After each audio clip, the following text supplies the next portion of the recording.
All right, we're live. Okay. Okay, it's going through doing the disclaimer.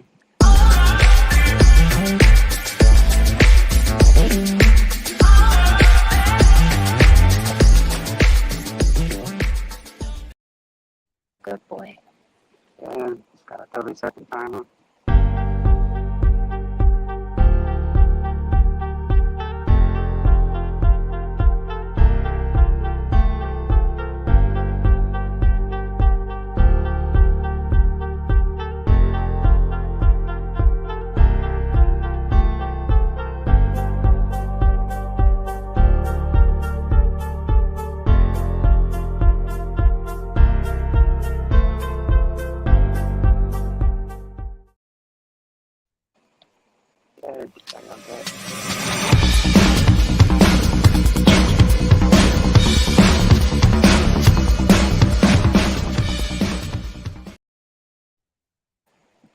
Show will start in 1 minute. Sit. Hello, everybody. Welcome. Tonight, How are ya? I have something extra special for you. I have the Living on Dialysis folks, Michael the Caretaker and Christina the Dialysis Warrior Blind Chick Gilchrist are with us tonight. They even have their dog Moose, a Pomsky service dog. So we've got everybody represented here. I just want to say for the record, Christina had surgery today. They installed a graft, and they're still at the hospital. They're doing this outside at some picnic table or something nearby the hospital. So my folks are real troopers, and when they say living on dialysis, they're not kidding. So so this is a love story. This is a kidney story. This is a Facebook kidney group success story with a little bit of Moose all rolled into one. So we got quite a bit of interesting topics to cover tonight. Michael was a single dad raising his daughter when he first met Christina. Christina had already been diagnosed with kidney disease at that time, had been on dialysis, and was in the process of rejecting her second kidney transplant when she met Michael.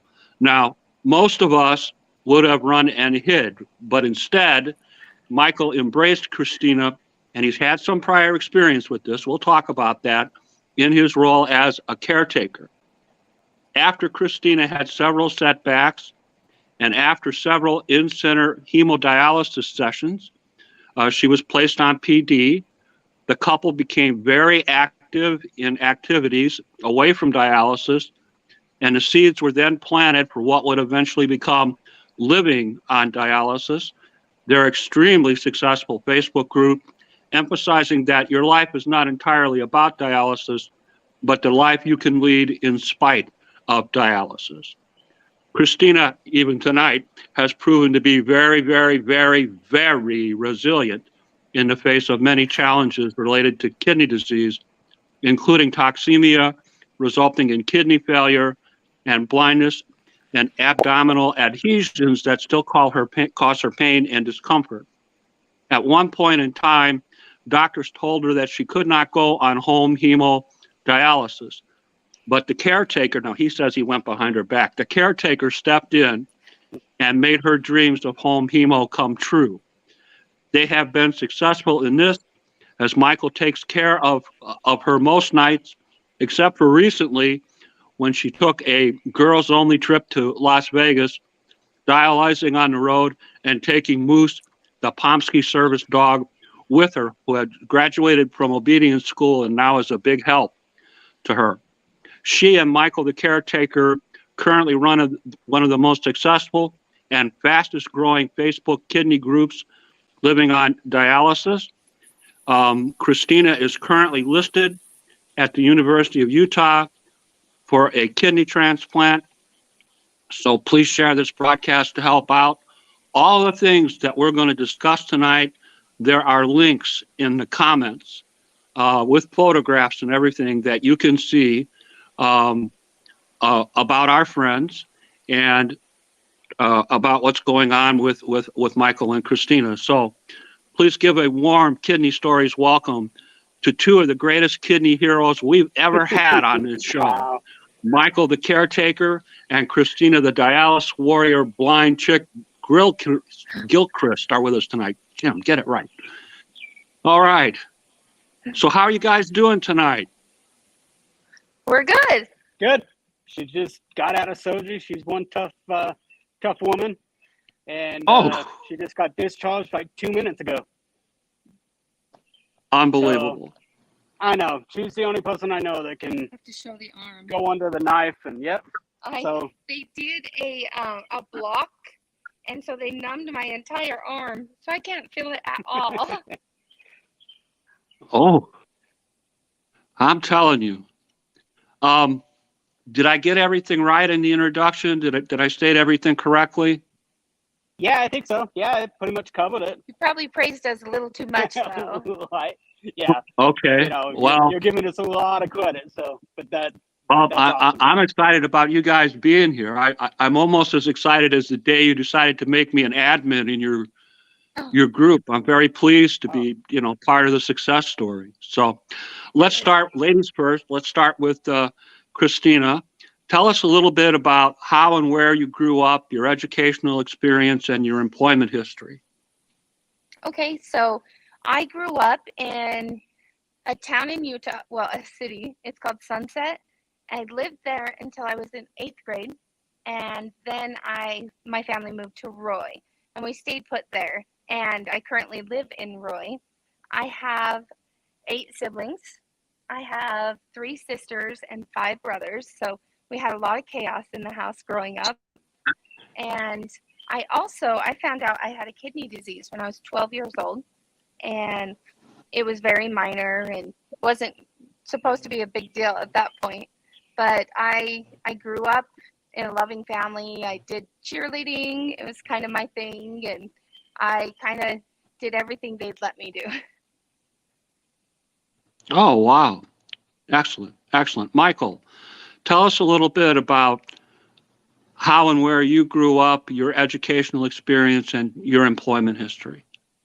Okay. I grew up in Clinton, Utah, which is pretty much the next door neighbor to Sunset. I have 9 people in my family, 9 siblings as well. And the real thing is that we're all roughly the same age, yet none of us ever met each other. We all went to the same school, all that stuff. And then when one of my sisters was born handicapped, she was born with bad lungs and pretty much lived in the hospital her whole life. And I was a single dad to my daughter, went to college for composites, and I've been doing government contracts with aircrafts ever since. And right now I currently work up on Hill Air Force Base in Utah, working on aircraft. So, You put my hand back in. Yeah. Excellent. Excellent.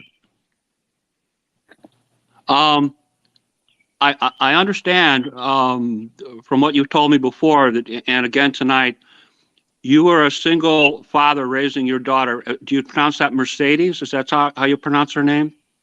yeah, Mercedes. Okay. Tell us, what was that like? It's rare to meet a single dad that's raising a child. It is, and it's extremely rare in Utah. I've pretty much had full custody of my daughter ever since she was 1.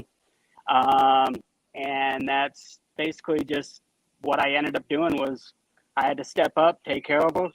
And I was a aircraft mechanic with the mouth that goes with it, yet I could do a French braid and paint nails better than any female. So, and I just had to basically step up and become the single parent to her. So It was rough, though. Okay. He had multiple times where he worked 2, 3 jobs, and he rarely got to see her, and she hung out with grandma and grandpa, and Yep. so he definitely went through it. like I said, I have 8 siblings. So, especially back in my early 20s, I'm working 2, 3 jobs and dropping her off at 2, 3 in the morning, stuff like that. But, it definitely made me the person I am now and taught her a good lesson as well. So, Okay. Just want to give a shout out to my buddy Kent Bressler. He's from Texas. He's the one that runs Kidney Solutions. Kidney Solutions is our sponsor. So, okay. you know, Cool. thank you so much Awesome. for putting us on, Kent. Christina, when did you and your husband first meet? So we met in 2017 or 16? 16. 2016. And I don't know why, I had just gotten a transplant in May. And so I kind of wanted to kind of restart my life, you know, get started on a good note. And so for some reason, I had started looking at dating apps, which it has never been my thing. But it was really weird because one day I got on Facebook, which I don't do. I'm with my eyesight, I'm just not a big Facebook junkie. I just can't be. And so I got on Facebook and I had my daughter read, this guy had sent me a message and he had just said, what'd you say? Pretty much that she was hot as hell and that, you know, the typical single guy stuff to her. Okay, and that she was gorgeous and that I wanted to take her out. And I'm just vain enough that it worked. So I actually messaged him back and we've been together since. Yep. In fact, Excellent. our first date was at the local Christmas lights. I took her to see the Christmas village and stuff like that. And since I was a single dad, she didn't find this out until later on, but I was so broke that I could barely afford the hot chocolate, you know, but that was the date we had. And then, you know, it worked out great. She absolutely loved my daughter. I loved hers. And we haven't separated since. So. Okay. You mentioned Christina's daughter. I want to make sure I pronounce it right. Tyler? Yeah. Tylar, I think is how it's spelled. Did I get that right, Yep. Christina? You did. Okay. Perfect. All right. When you and Christina met, she already had been diagnosed with kidney disease, correct? Yes, she has. She Okay. was, when I met her, she wasn't quite rejecting yet. So it would have been right after her second transplant. And she started rejecting a couple months after we met. Yeah. So. Okay. It's my understanding, Christina, that you were diagnosed with something called nephritis C3 globulin. Is that how you pronounce that?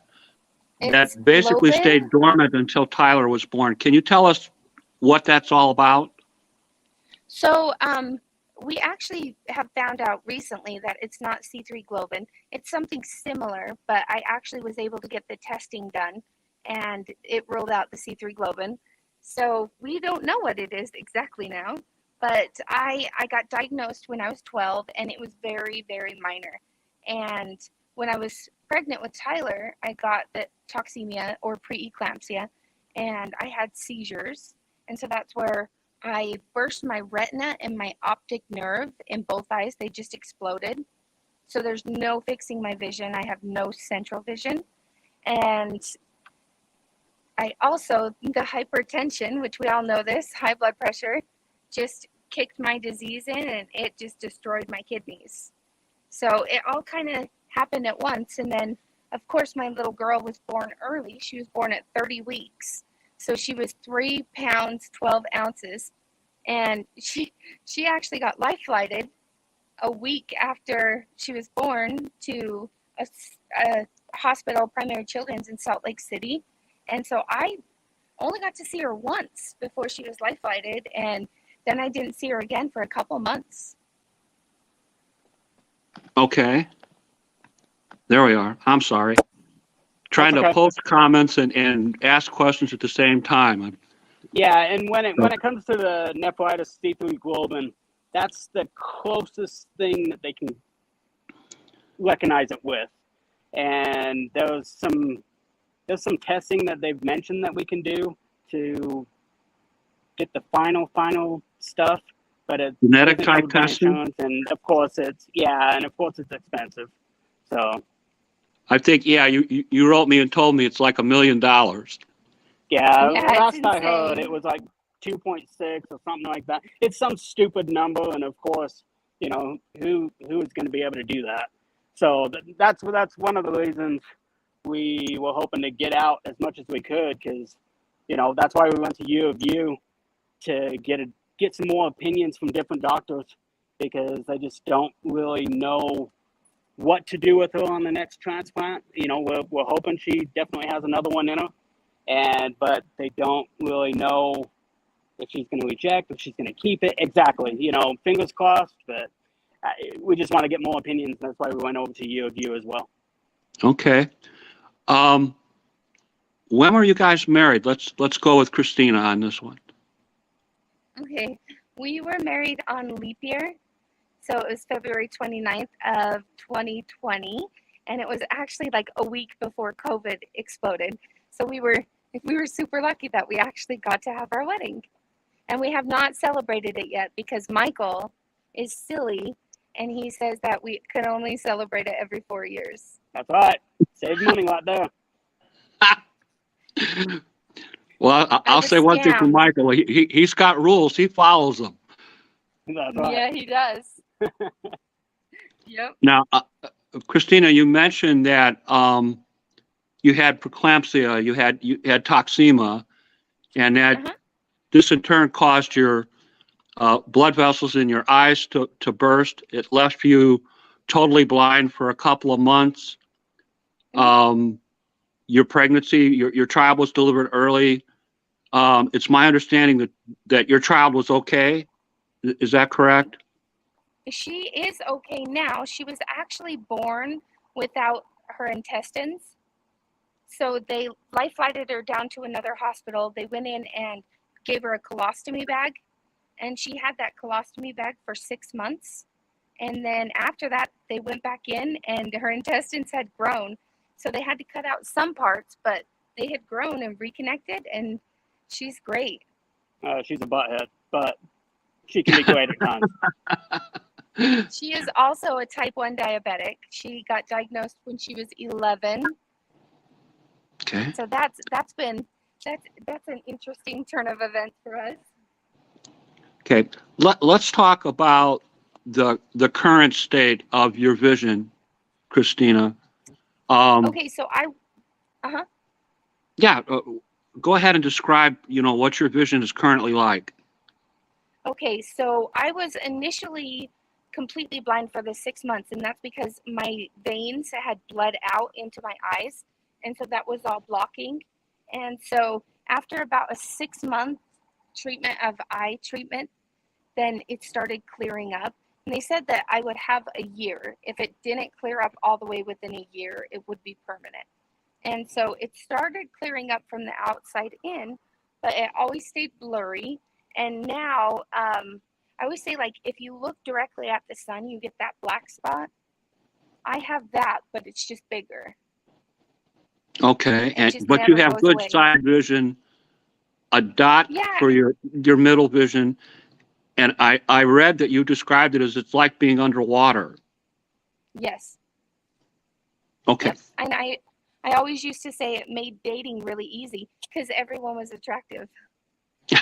Made it easy on me. Extremely easy. And actually, when we first met, we love going to movies, and I got introduced to going to movies and stuff like that.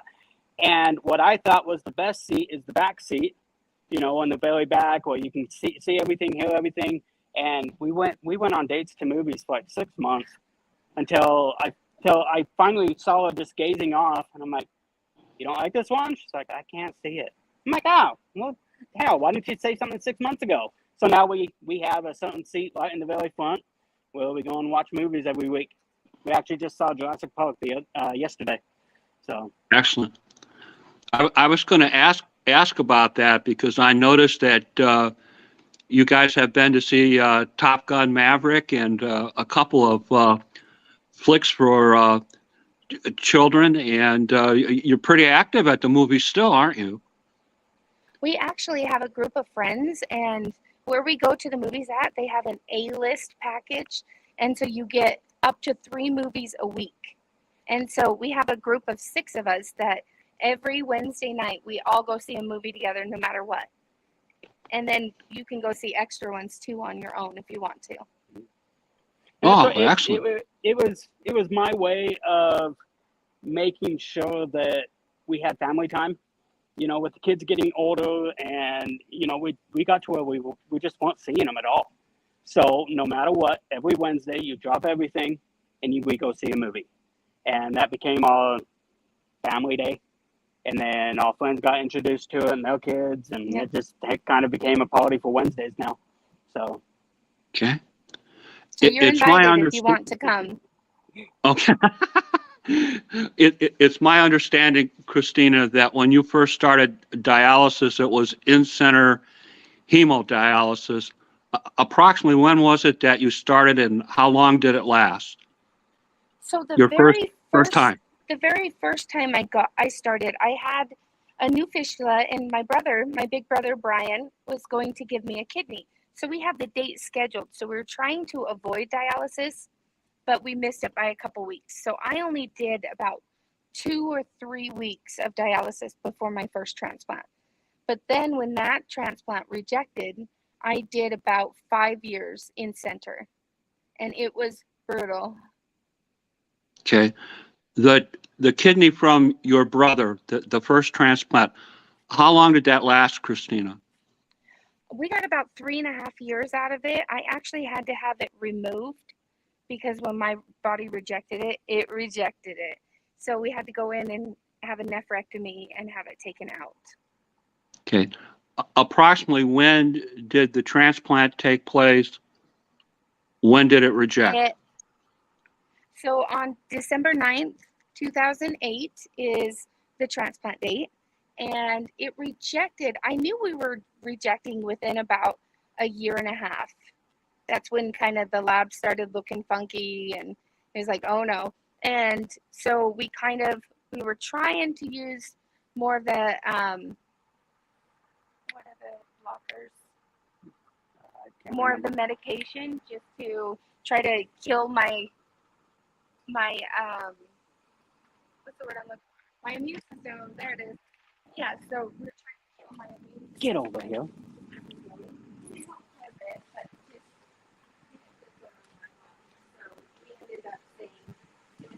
Up. So that was about 3.5 years after the transplant. We decided, okay, we can't do it anymore. It's not a good way of life. Okay. So you were back on in-center hemodialysis. How long a period of time were you on in-center hemodialysis before your second transplant? About 5 years.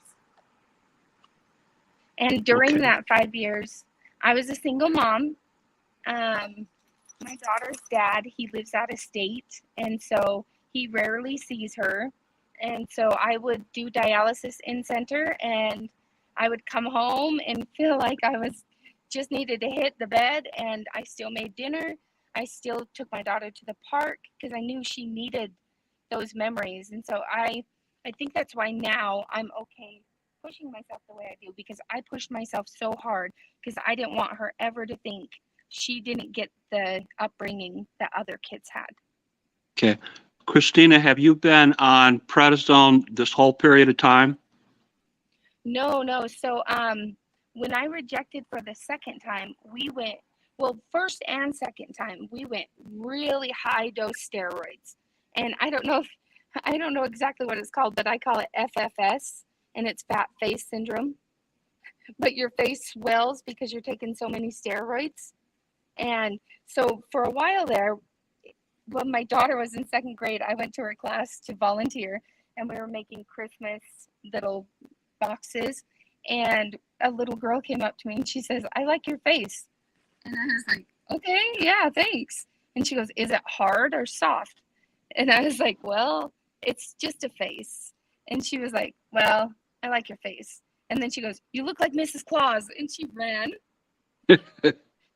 Yeah, so I was like, okay, no more volunteering for a while.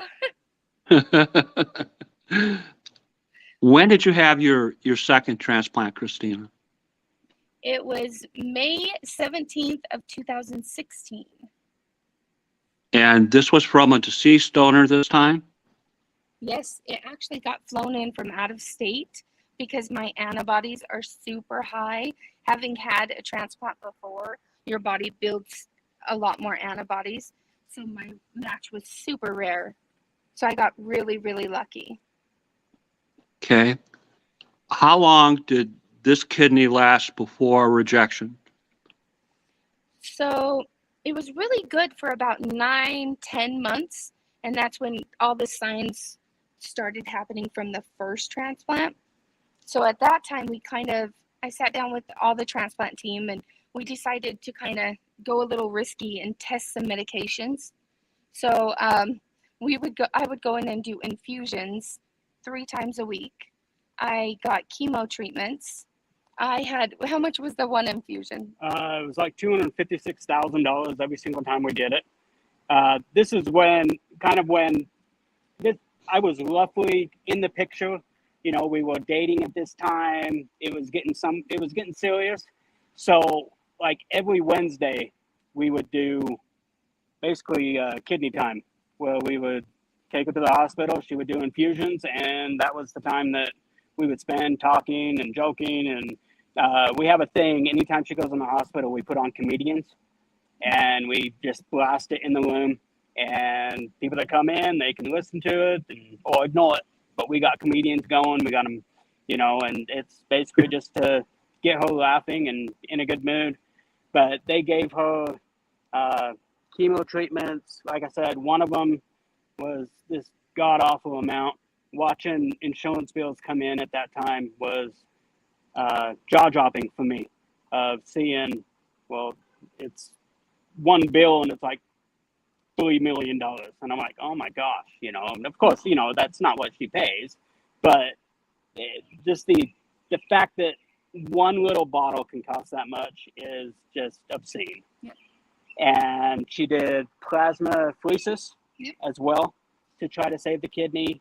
And it got to the point where we were pumping so much crap into her system that I felt awful. Yeah, she was getting sick. She was, you know, in bed all the time. And it was finally to the point where we were like, okay, we're trying to save this kidney, but at what risk? You know, what else are we damaging throughout this entire process? And that's when we kind of decided, okay, it's time to let this go. Yeah. So So I understand, Michael, when you came into the picture with Christina, you were a single dad. And I mentioned in my introduction that despite all these things that were happening to her, you did not take off. well, no, I mean, look at her, she's hot. So, you know, why would I? But, you know, and I had, like I said, I had a sister growing up that she had bad lungs. When she was in the hospital, she didn't have oxygen for a little bit. So she ended up having a little bit of brain damage as well. So she ended up being blind and deaf. And, you know, at that age, I was too young to be left alone, yet I was too annoying to be left with all my brothers and sisters. So I just tagged along with my mom all the time. And growing up, all my best friends were kids in the hospital. And, you know, you know, a disease doesn't define someone. And like I said, she's hot. So. Okay. But you had some experience. That's why you weren't scared. Yeah. You know, I had a good medical background that we had. And so I pretty much kind of understood what kidney disease was and what the process was and what she was doing. And, you know, so I had the basic background of knowledge of what was taking place and what happened. I had no idea what dialysis was, you know, and, you know, I pretty much knew what the everyday person knows, that, oh, you got kidney disease, you go out, you go do dialysis, and, you know, you look fine, so it must be working, you know. And it was a big eye-opener of, no, that's actually what you see. You know, she's, you know, the agony of doing dialysis, the you know, You can go lay down the for a second. medicine, stuff like that. Okay. Okay. And the medicine and stuff like that. So, Okay. It's my understanding that after you were married, even on your honeymoon, Christina was doing peritoneal dialysis at that time. Is that correct? that is correct. She started doing PD probably about a year before we got married. And PD is peritoneal dialysis.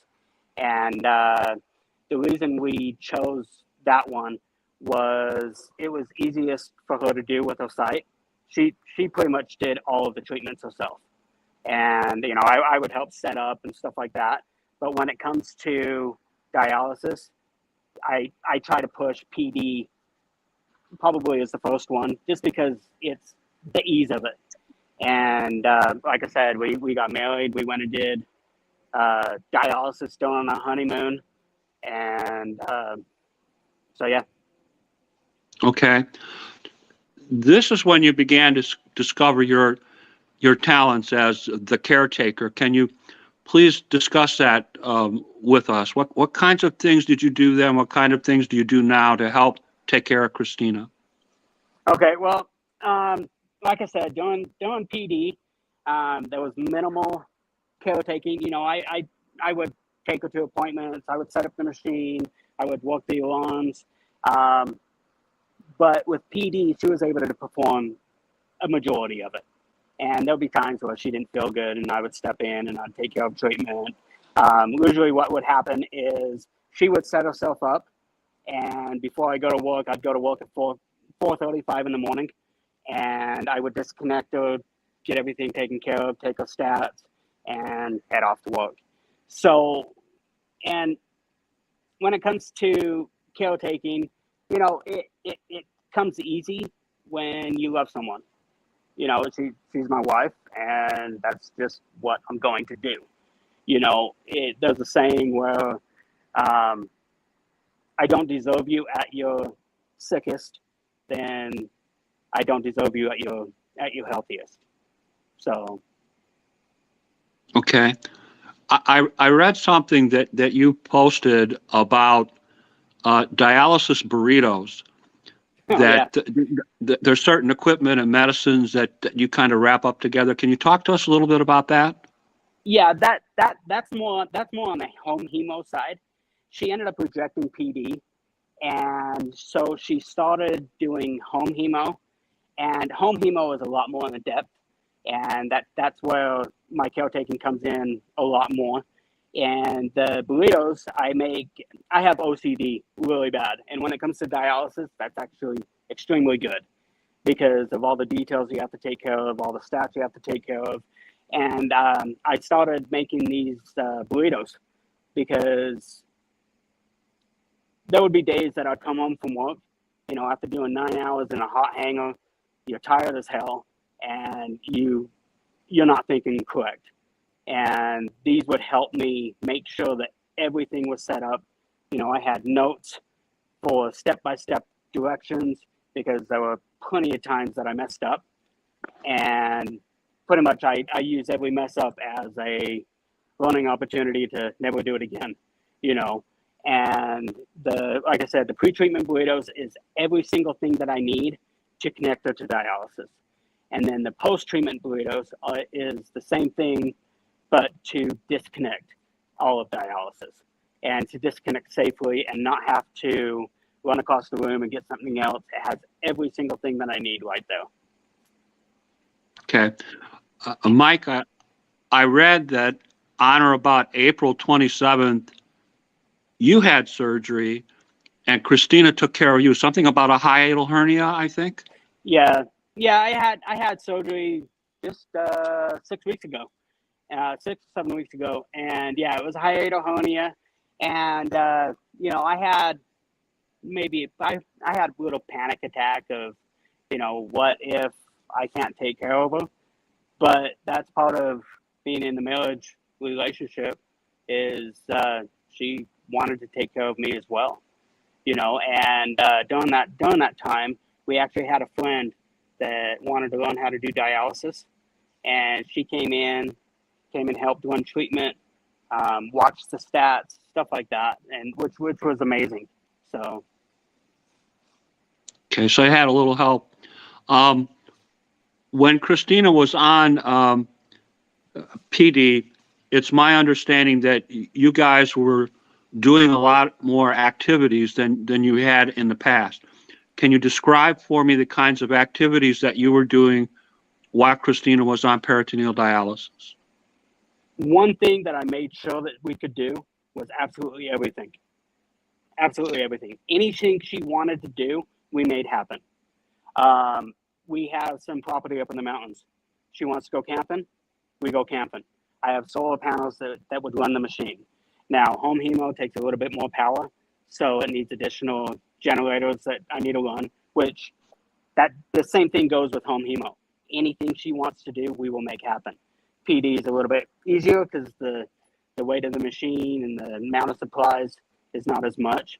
But we went on vacation with PD. We flew in an aircraft to Arizona, and we had all of our supplies shipped where we needed it. We stayed at 4 different hotels, and at every hotel that we stopped at, there were different supplies for each one.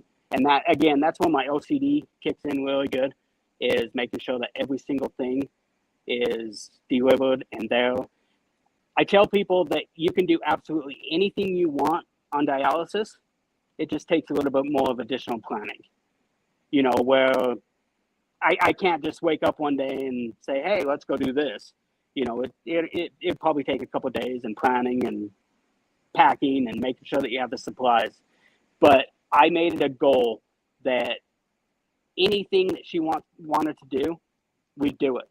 And she actually made a comment to me one time because I used to be scared, and she was like, what's the point of me doing all this if I'm not going to be out living, having fun? And I was like, okay, that's what we do. We went to casinos. We've done, there's a picture out there of her doing dialysis on a motorcycle. And it isn't the ideal situation, but out of that picture, I tell people, look at the smile on her face. She is having a time of her life. And it wasn't an ideal situation, but we always have a safety kit with sanitizer, gloves, stuff like that for that exact situation where we were stuck in traffic. We had to exchange fluid, so we pulled over and exchanged fluid. And again, it's not ideal, but we made it happen and we worked it out. And again, anything that she wants to do, we do it. I noticed you do a little RVing too. Yeah, we do a ton of camping. We do a ton of RVing. Every single thing is in the trailer. And like I said, I've got solar panels and generators for backup. The thing with PD is I've noticed that I can run my PD off my 2 12-volt batteries just fine, unless it gets a little cold. There's a certain temperature where if that heater kicks on in the machine, that it would blow my inverter, and I would have to pull out the generator, which is easy. When an alarm goes off, you pull out the generator, you start it, and you finish treatment. So. Okay. There came a point in time when her PD tube had to be changed, and she decided to have it placed in her chest, and this resulted in something that you refer to as abdominal adhesion.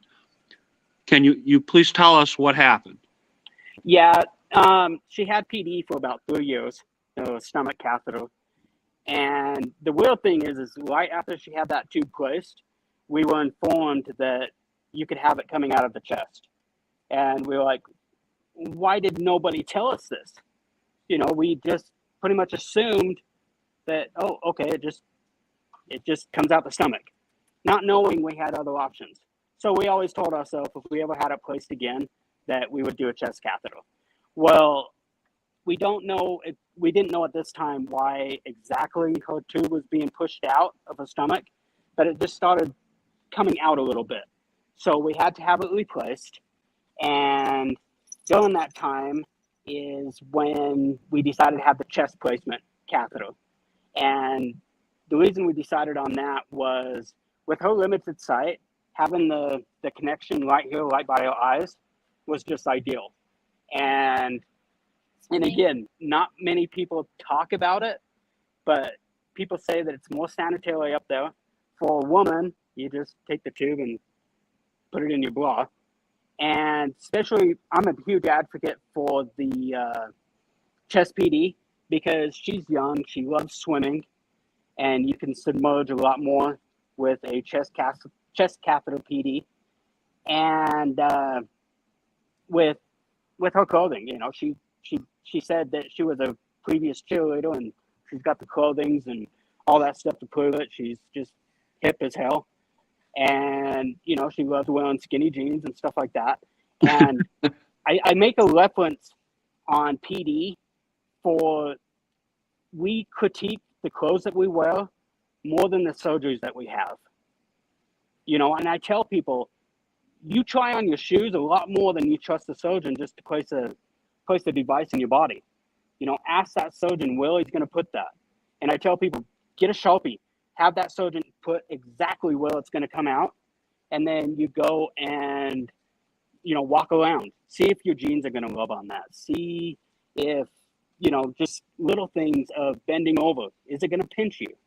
You know, if it is, tell the surgeon, I want it over here. I want it at this place. You know, like I said, we critique a $20 pair of shoes more than we do most of our surgeries that we have. And so during this process, she did have a chest catheter placed. And for some reason, we weren't able to use it. It kept getting kinked off. So we had to go in and have it replaced.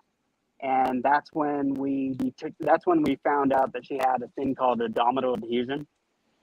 And basically with any scar tissue that you have, that scar tissue wants to grab on to anything it can to heal itself.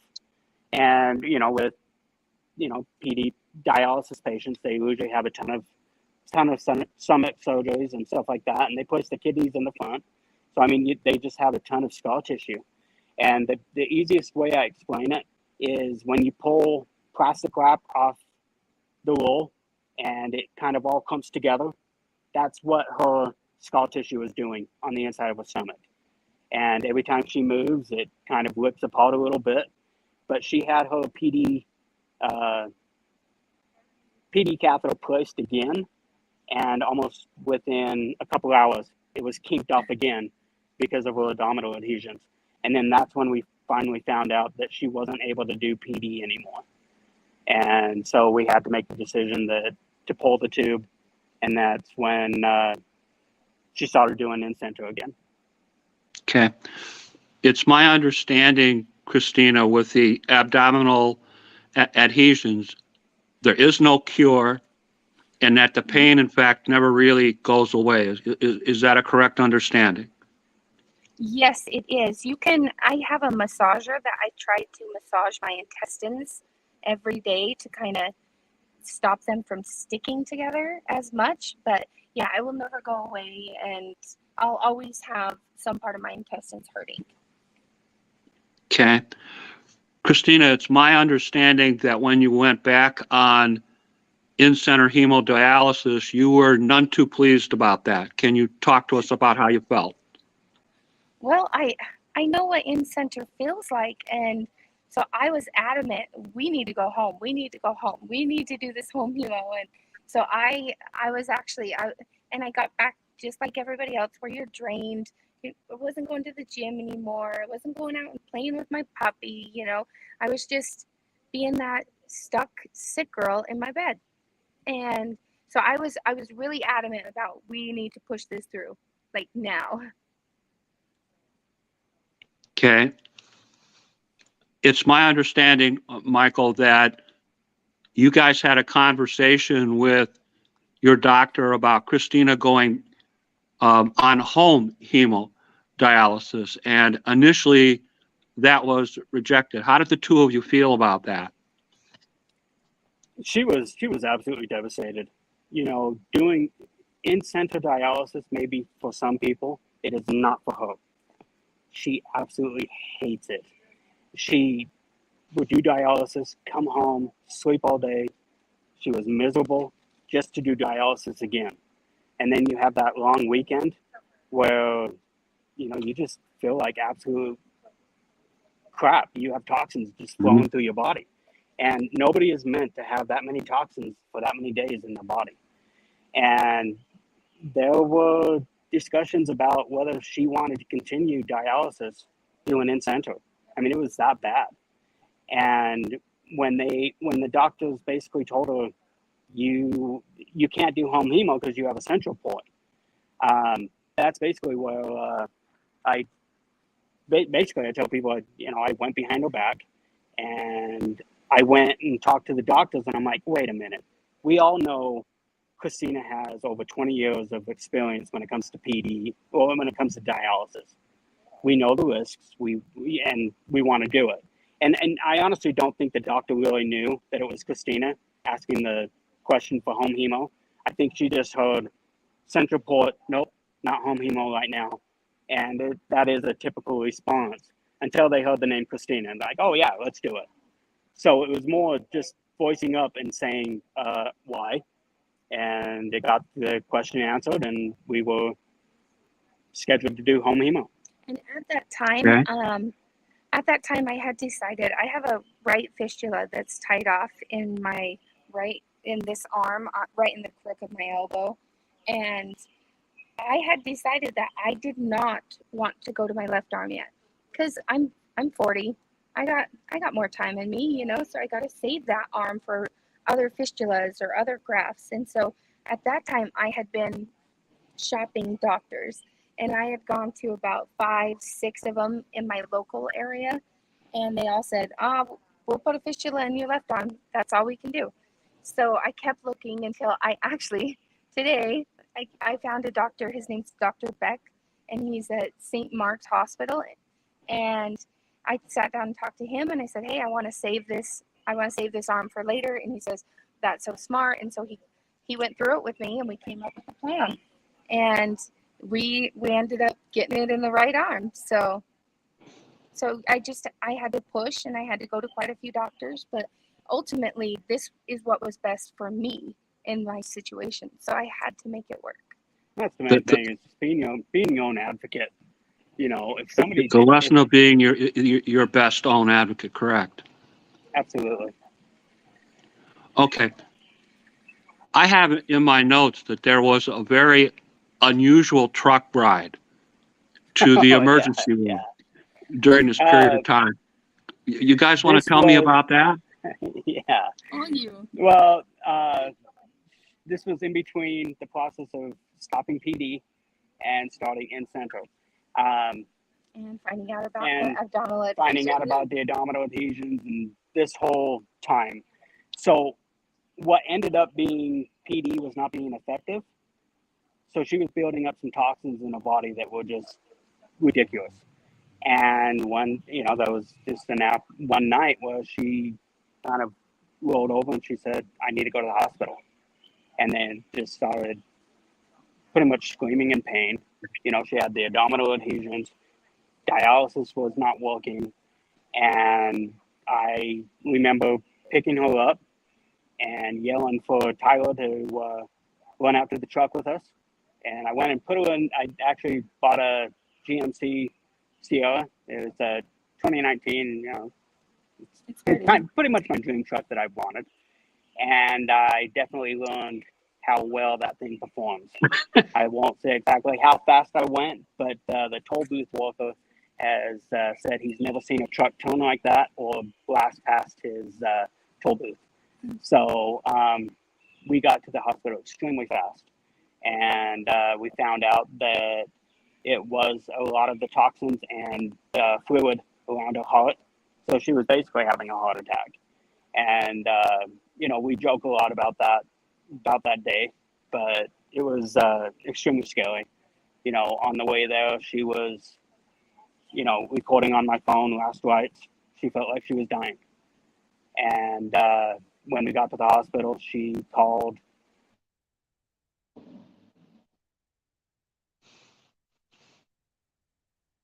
Hello? Are we still there?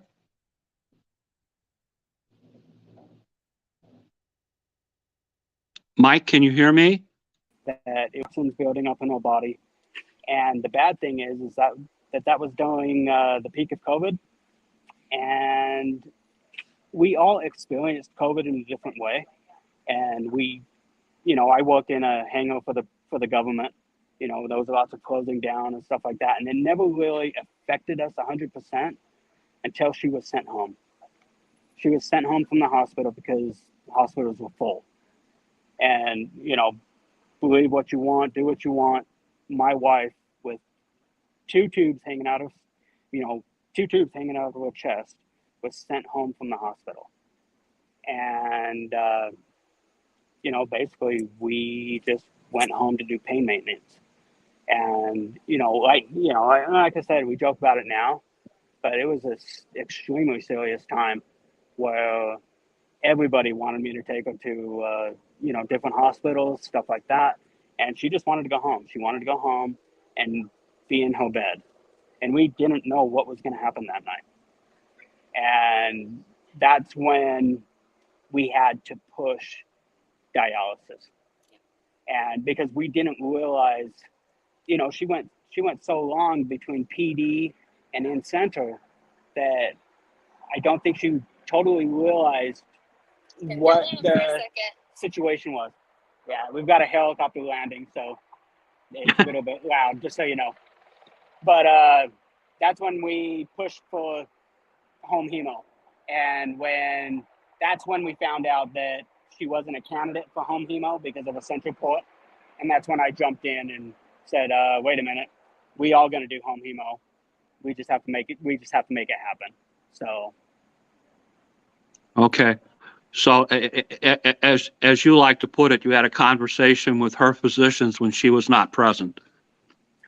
Yeah, basically. I went behind her back and I talked to the nurses because I didn't want her to be disappointed again.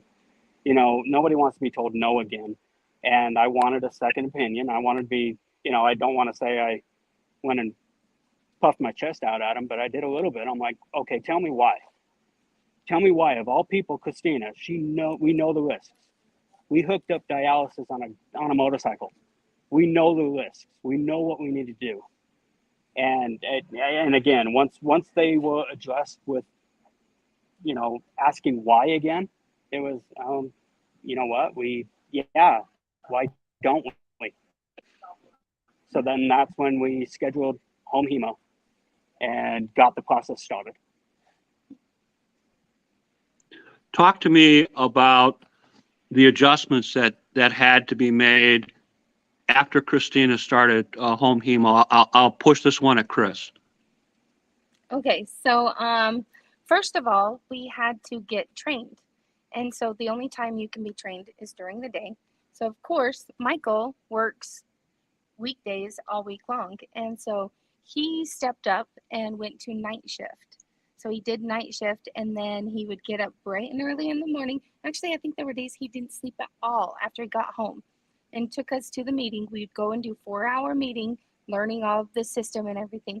And then we'd go home and he would finally sleep for like 4 or 5 hours. And that's all he got it took us about a month. It took us about a month. It was right after Thanksgiving, and we finished training right before Christmas. So I actually went home, I think, like 3 or 4 days before Christmas. Mm-hmm. We spent Christmas at home, which was amazing. Yeah.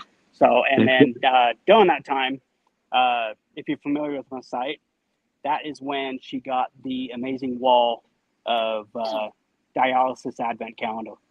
And I decided to, she went through a really tough time, and that's when I decided that she needed to be spoiled quite a bit.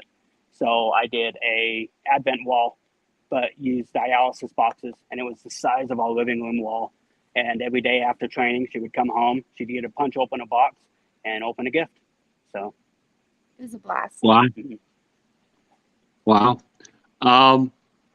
How has home hemodialysis been working out, Christina? Amazing. I do it 4 days a week, and I've gone back to the gym, which is like my sad addiction. I love working out. And so I go to the gym every weekday, and sometimes I go on the weekends to go with him.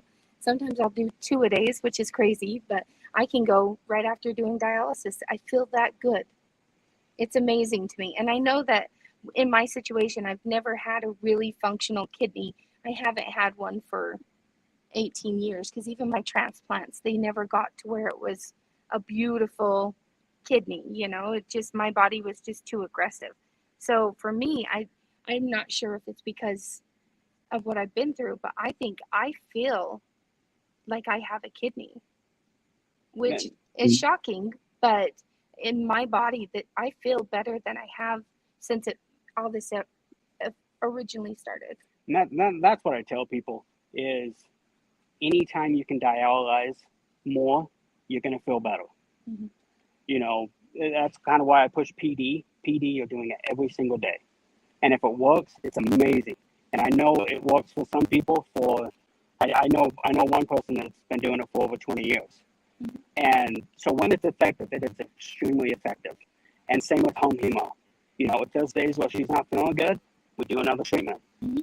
You know, and it is night and day of how she feels from when she was doing in-center. And again, I know in-center works for a bunch of people. And you know, there's a time and a place for in-center, but it wasn't for us. Yeah. What year was it that you started on the home hemo, Christina? It was this last year. We started this last Christmas. So 2021. Yeah, December of 2021 is when we started. And I want to do kind of a little shout out. The woman down there, Amber, that just did a message, she's the one that actually came and learned how to do treatment for when I went and did surgery. So huge shout out to her. That's awesome. And she did treatment with me in Vegas. Great. Right. Great. Talk to us a little bit, Michael, about the Facebook group, Living on Dialysis, how the group came about, why the emphasis on the living part, and how's the group doing? Well, basically, right before we started home hemo, I decided to start a group because I was sick and tired of getting answers to questions after things happened. Kind of like the whole PD thing where why did nobody tell us that there was an easy chest catheter that she could have had placed? And I was, you know, and honestly, I was in a whole bunch of groups on Facebook, and none of them really fit because a lot of them pushed in-center, and it just wasn't what we wanted.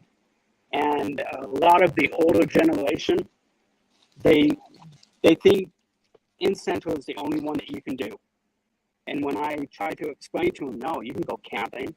You know, I have quite a few old people that they're retired, and their wife is doing dialysis, and he's like, my life is over. I'm like, why? Go camping. He's like, how? And I show him pictures. I'm like, just go and do it. And that's when I decided to start the group. And I named it Living on Dialysis because that's exactly what I want people doing, is we do dialysis to keep living, you know, not the other way around. And, you know, it's kind of like with Christina where, you know, anything she wanted to have done, we went and did it. And if there wasn't a way, I made a way. I made tools. I made different, you know, bags that could be hung that, you know, we made it happen. And there were, like I said, there were so many questions on Facebook that I decided to start my own group. And I started it, and you were one of the first members that when we came out the gate, and it just exploded because so many people were like, we didn't even know these were options. And it floors me that people don't know that all of these are options. And, you know, it basically just became a place where you can come ask questions. It's an extremely positive group, but we also have the negative side as well. You know, with dialysis, you have negative, but it just exploded. It's one of the fastest growing groups on Facebook. And like I said, we named it Living on Dialysis. And Amber, the lady that helped us with dialysis, she's actually one of the admins as well. And then you're one of the admins. And it used to have lots of arguing back and forth, but I think it's quickly become the place to come for dialysis information. Me and Christina probably really quickly become one of the go-to people in the United States about dialysis. Excellent, excellent. And I just want to say, for the record, I'm very proud to be a part of that group and proud to help out in any way that I can. And like I said, and I tell this on a whole bunch of other groups, more education is always a good thing. You have a group as well, and it is absolutely amazing. And there was just different information at a whole bunch of different groups. And I say join them all. Join them all. More education is always good, especially when it comes to dialysis. Talk to me a little bit about your dog. Talk to me about Moose, the Pomsky service dog. I understand he just went through some training. He did. And he's a big help to Christina. He's an absolute help. Oh, there he is. See if we can get him. There's Moose. And basically with there's Moose. Come on. But basically with him, when our kids were getting older, Sadie moved out. She went to Southern Utah, and she was a huge help with Christina. And it quickly made us realize that Tyler was right behind her going to college. And with her limited sight, she has a problem seeing depth perception, and she needed some assistance with steps and stuff like that. So we decided to, she loved the Pomsky breed. And like I said, she's the little cheerleader, peppy person, so she had to have a little dog too. And we decided to send him off to service training, and it just worked amazing. And he's been back for a couple weeks, and he's just doing absolutely amazing. So yes, I saw a video of them walking around in a large grocery store, and it was amazing. Right she after we got him, she was testing Moose to see if he would stay in one place, but she was walking around a counter. So, and he was a good boy. I noticed that. He was. We had him trained at a place called Speaking Canine, and a woman named Lindsay, she's a local trainer in this area, and she did absolutely amazing. And we did that at Costco, and we all know how busy Costco's are. And in fact, there was one area where a floor cleaner was going by at the same time, and he just sat and stayed, and he's picking stuff up left and right. He's I hate to admit, he's a really good dog. And I kind of like him. Christina, I understand that recently you took a Vegas vacation with the girls, and you were doing hotel hemodialysis while you were on that trip. Can you tell us a little bit about it? Yeah.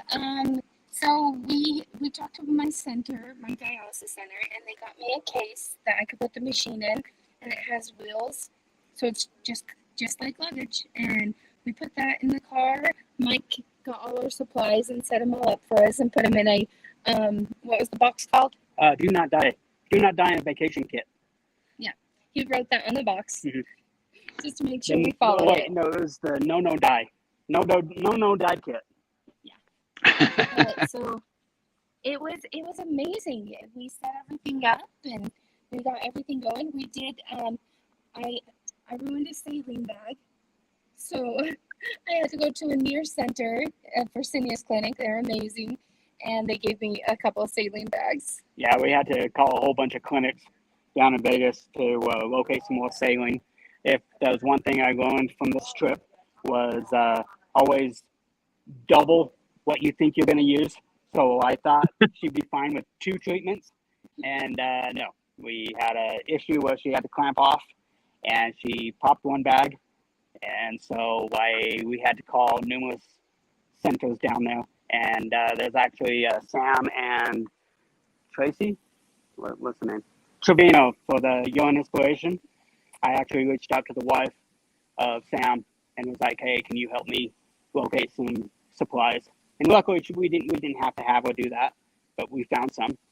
But it was amazing, the network that we had, especially with the site, where I just put out there, hey, we need some help. And there were tons of people that reached out and helped and got us arranged for some dialysis supplies. So, Excellent. Excellent. and to add, we had the main supplies, the hanging bags and stuff, and cassettes delivered to the hotel as well. So we call it hotel hemo, vacation hemo, pretty much any hemo you want. We just make it happen. Excellent. I understand, Christina, that you are listed for a kidney transplant at the University of Utah, and crossing the screen now is the link where people can go directly and apply to be your donor. So I just wanted to wish you luck. Go. And I hope you find your third transplant, and I hope that it goes well and it's successful for you for many, many, many, many, many years. Thank you So so best much. wishes to you both. And I just want people to know Christina's looking, so you share this broadcast. And when you post Absolutely. it, don't just post it in your kidney groups. Please post it on your personal page. You know, everybody in the kidney group's got kidney problems. Everybody on your personal page is your friend, your buddy. They might not all be sick like the rest of us. So that's the best place to put it. And I hope that we recruit some people that share their post on Facebook about her desire to get a transplant. So That would be amazing. all right, let's talk about the future of the group. What do you see as happening in the future with living on dialysis? Exactly what you just said. We all just keep living on dialysis. You know, if I can inspire one group, one couple, that they can still go on vacation, they can still go camping, they can still do all the things that they want to do. You know, yes, it takes more planning. You know, for the normal camping trip, people can usually just load up and be gone in a day. It takes us some additional planning. What's Okay. kind of interesting to me is people always say, oh, they're young, they should do home. But what's interesting to me is if you are elderly and these are the last years of your life, don't you want them to be your best? These elderly people, they aren't been giving these options. And so for them to actually hear that, one, they are capable of it, they're so capable, and two, you're going to feel the best you've ever felt for the last years of your life, and that's what you deserve. So to me, I find it, yes, I love that the young people have all clued into this, but every senior citizen I talk to, I'm almost begging them, like, please give this a chance, because one, don't let someone talk you out of it and tell you that you can't do it, because you can, and two, you're going to feel so good. So that's my big thing. So I hope on that page, we're just able to get through to some senior citizens and just let them know that it doesn't have to be follow the diet and live life awful until you die. And then that's basically what it is too, is even the young couple that they don't know what's happening. If we can inspire them even just a little bit, that they see us going camping, they see us having fun, they see her on the motorcycle. And what I tell people too is if this hot blind chick can do dialysis on her own, anybody can. Okay. My friend Kent Bressler wants to remind us that Kidney Solutions does help people match for transplants, and that service is free. The information about Kidney Solutions, the phone number, and the email address is streaming now. And I'll be happy to share that with you guys if you have interest. So, Absolutely. Yeah, that'd be wonderful. Absolutely. I plan on, like I said, we plan on picking a few more doctors' brains about her disease to see what options we have. But I definitely plan on hoping to do a chain donation as well. So hopefully we'll see. So. All right, we're in the home stretch, guys. Is there anything else that you would like to discuss before we close the conversation for the evening? Did I miss anything? Is there anything you'd like to talk about? No, just that this chick's absolutely amazing. I think you guys have to see my arm. Here, pull my arm out of here. Yeah. It is insane. I can't feel it at all. I have no control over it. There's just, It's I- just this puppet. it's just nothing. Christina, I Weirdest thing can't ever. thank you enough for being so brave and coming on, just having surgery today. That's amazing.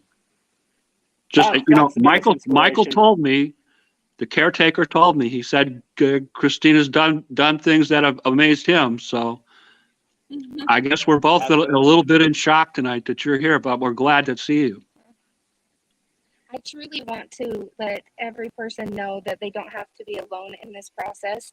And I was so young when I started it, and I had nobody to talk to. And so if me sitting here and not feeling good for an hour helps somebody, then I'll do it any day of the week. And that's what I tell them is reach out on the site, send us a message if you have a question, and one of us will personally answer that for you. You know, it may take a minute, but that's what we say is just reach out, ask the questions. Yeah. You're not alone. Absolutely. Absolutely. Thank you guys so much for coming on. I've got a little bit of business I have to do to close up the broadcast for the evening, but you guys can sign off, and All right. we'll be in touch. And I just want to let you know I'm going to be sharing the replay of this broadcast close to 200 times just on Facebook alone.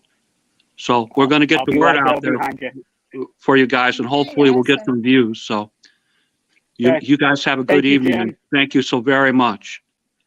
Thank No you. problem. Thanks, Jim. You're amazing.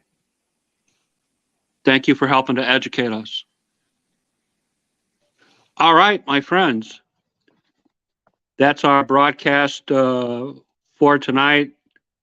I hope you liked it. Very instructional, very educational. And remember, you want to still be living while you're on dialysis. You guys have a good evening. Don't forget about our sponsor, Kidney Stories, or Kidney Solutions, I'm sorry. You can contact them through the link that I provided. And thank you so much for watching. We'll talk to you next week.